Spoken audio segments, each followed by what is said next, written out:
Voting खत्म हो गई है। कल काउंटिंग डे का इंतजार सभी को है। ऐसे में बड़े राजनेता बड़े बड़े दावे कर रहे हैं। केंद्रीय मंत्री प्रहलाद जोशी ने भी बड़ा बयान दिया है। वो कह रहे हैं कि एमपी राजस्थान में बीजेपी की ही सरकार बन रही है। साथ ही साथ राजस्थान में प्रचंड बहुमत मिलने की बात भी प्रहलाद जोशी ने की है। वो कह रहे हैं कि छत्तीसगढ़ में भी बीजेपी की ही सरकार बनेगी, यानी कि 5 राज्यों में से जो हिंदी बेल्ट के 3 राज्य हैं उन तीनों में ही प्रहलाद जोशी ने यह दावा कर दिया है कि बीजेपी बहुमत के साथ आ रही है और बीजेपी की ही सरकार बन रही है। मध्य प्रदेश, छत्तीसगढ़, राजस्थान आपने देखा होगा बीजेपी और कांग्रेस कांटे की टक्कर के साथ चुनाव प्रचार में खूब जुटी रही और अब कल नतीजे हम सबके सामने होंगे। प्रहलाद जोशी ने दावा क्या किया है, सुनिए। राजस्थान में हम शानदार जीत हासिल कर रहे हैं। तो अभी तो आपका एग्जिट पोल भी वही दिखा रहे हैं और मुझे पहले से भी मेरा विश्वास था, आज भी विश्वास है। राजस्थान में हम बहुत बड़ी मार्जिन से जीत रहे हैं और बाकी मध्य प्रदेश, छत्तीसगढ़ में भी हमारा परफॉर्म, मध्य प्रदेश में तो उधर भी अच्छा बहुत बढ़िया जीत होगा। छत्तीसगढ़ में ऑफ कोर्स टाइट फाइट है, लेकिन will form the government in Chhattisgarh also. 3 Hindi belt के राज्य और तीनों में बीजेपी की सरकार बनने का दावा प्रहलाद जोशी ने कर दिया और मतगणना से ठीक पहले बीजेपी नेता कैलाश विजयवर्गीय भी इस तरह का कॉन्फिडेंस दिखा रहे हैं। उन्होंने भी बयान दिया है। वो कह रहे हैं कि मध्य प्रदेश में तो पूर्ण बहुमत से बीजेपी की सरकार बन रही है, इसमें कोई गुंजाइश है नहीं, यानी कि फिर से बीजेपी की वापसी हो रही है। साथ ही साथ उन्होंने कहा कि राजस्थान और छत्तीसगढ़ में भी बीजेपी की ही सरकार बनेगी। उन्होंने कांग्रेस के लिए कहा कि कांग्रेस तो अपना बहुमत खो चुकी है, इसीलिए राजस्थान, छत्तीसगढ़ और मध्य प्रदेश में बीजेपी की सरकार बन रही है, ये तय समझिए।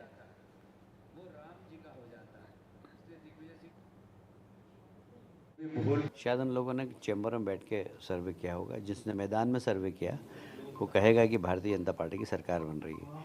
वो सिर्फ मध्य प्रदेश में नहीं बन रही है, राजस्थान में बन रही है और छत्तीसगढ़ में भी सरकार बनेगी। कोई मास्टर प्लान नहीं, हमारा बहुमत आ रहा है और हम बहुमत के आधार पर सरकार, हमारा मुख्यमंत्री शपथ लेगा। कांग्रेस पूरे प्रदेश में अपना बहुमत खो चुकी है और मुझे लगता है कि 75 सीट कांग्रेस अगर क्रॉस कर गई तो मुझे आश्चर्य होगा। बीजेपी का दावा आपने सुन लिया, उधर कांग्रेस भी कॉन्फिडेंट दिख रही है। दिग्विजय सिंह तो कह रहे हैं कि सरकार हमारी ही बनेगी, एमपी में कांग्रेस की सरकार बनेगी, ये आप तय समझिए। और साथ ही साथ अब लोगों का जो प्यार है, विश्वास है, वो कल साफ हो जाएगा। यानी कि कल उन्होंने काउंटिंग डे की तरफ इशारा किया और ये कहा कि मध्य प्रदेश की जनता पर पूरा भरोसा मुझे है, कांग्रेस जीतेगी। और अब उन्होंने 130 प्लस सीट जीतने का दावा भी कर दिया है। सुनिए जरा।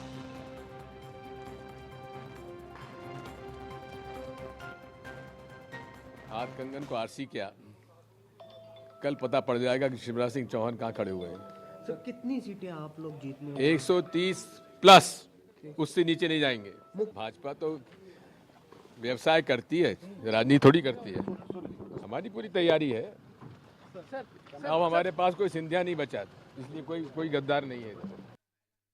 मतदान के परिणाम सामने आएंगे तो चाहे युवा हो, चाहे किसान हो और चाहे माता बहनें भी हों, सबका आशीर्वाद कांग्रेस को मिलेगा, कमलनाथ जी को मिलेगा। कोई डर नहीं है, पूरा विश्वास है, आत्मविश्वास है हमारे काम पर और जनता पर भी। हमें पूरा जनता का मिलेगा आशीर्वाद। कोई ज़रूरत नहीं रहेगी, कोई आवश्यकता नहीं है, हमको स्पष्ट बहुमत मिलेगी। भाजपा के पिछले 18 साल में जनता ने उनका घमंड देखा है, भाजपा का अहंकार देखा है। इस बार प्रदेश की जनता भाजपा के घमंड को, अहंकार को ख़त्म करेगी और इस बार कमलनाथ जी को पूरे 5 साल का मौका देगी, स्पष्ट बहुमत मिलेगी।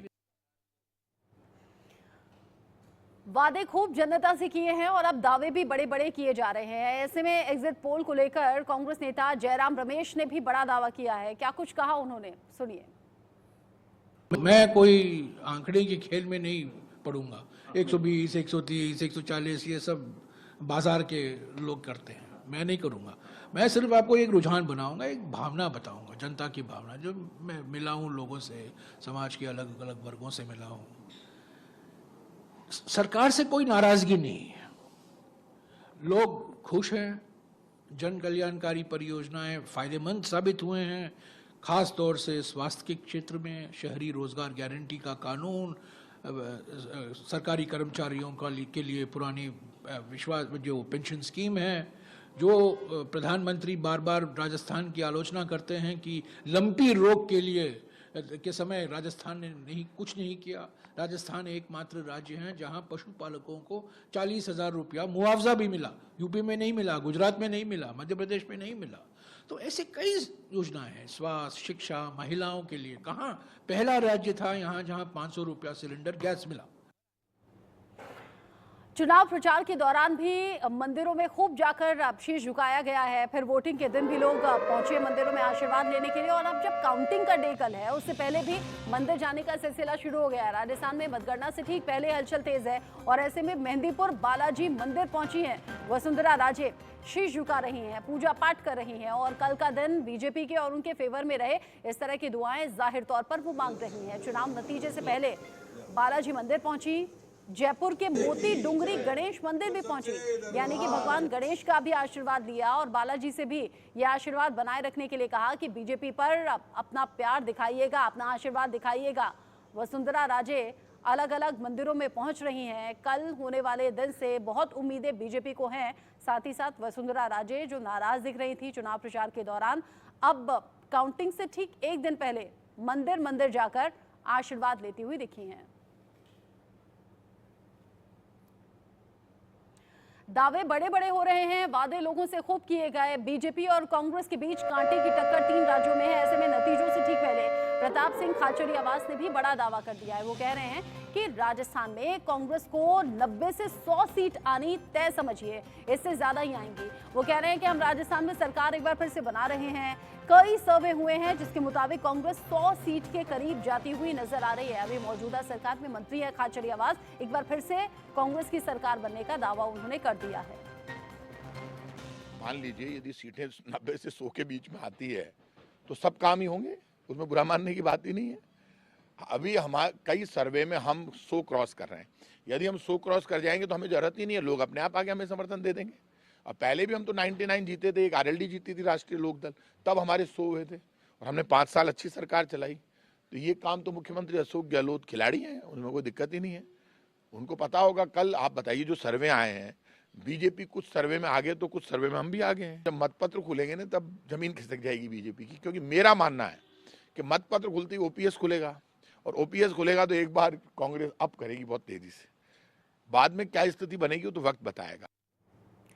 मतगणना के बाद की स्थिति पार्टियों से जाननी जरूरी रहेगी, तो इस पर भी निगाहें इंडिया न्यूज की कल दिन भर रहेंगी। मतगणना से पहले समाजवादी पार्टी के नेता एसटी हसन ने भी बड़ा बयान दे दिया है। वो कह रहे हैं कि सबके जो सर्वे हैं वो अलग अलग तरीके से सामने आए हैं, ये आंकड़े अलग अलग हैं, लेकिन कल वो दिन होगा जब मालूम हो जाएगा कि किसकी सरकार आ रही है। यानी कि एसटी हसन ने कह दिया है 2024 से पहले कौन सी पार्टी पर लोगों का भरोसा है, ये कल के दिन साफ हो जाएगा।